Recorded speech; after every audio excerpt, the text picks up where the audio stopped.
Did you know that in the 4th century, one of our dear holy fathers apostatized? It was under the Diocletian persecution.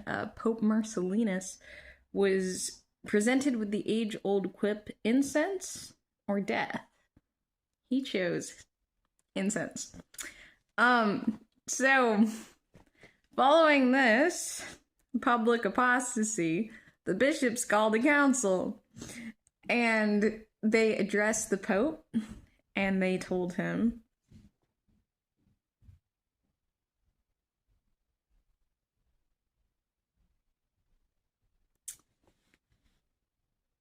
So the bishops addressed the Pope and they said, we do not have the power or authority to condemn you, but you have that power and authority. So therefore, we leave it to your conscience to determine whether you were guilty or innocent of apostasy.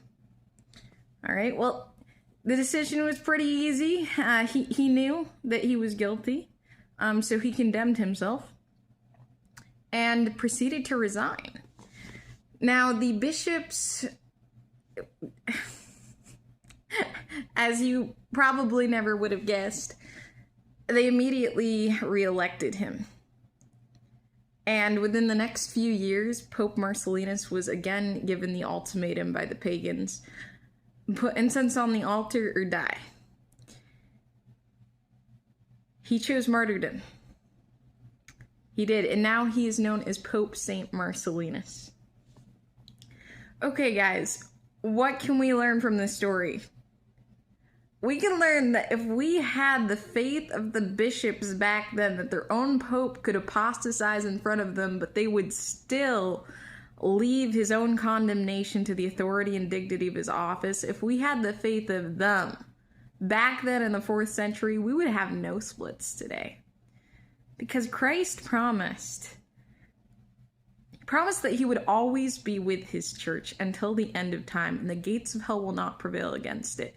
And if we truly believe this, we will always be obedient to Peter's seat. Remember, Ubi Petrus, Ibi Ecclesiae. Where Peter is, there is the church. We have safety in the chair of our Papa Peter.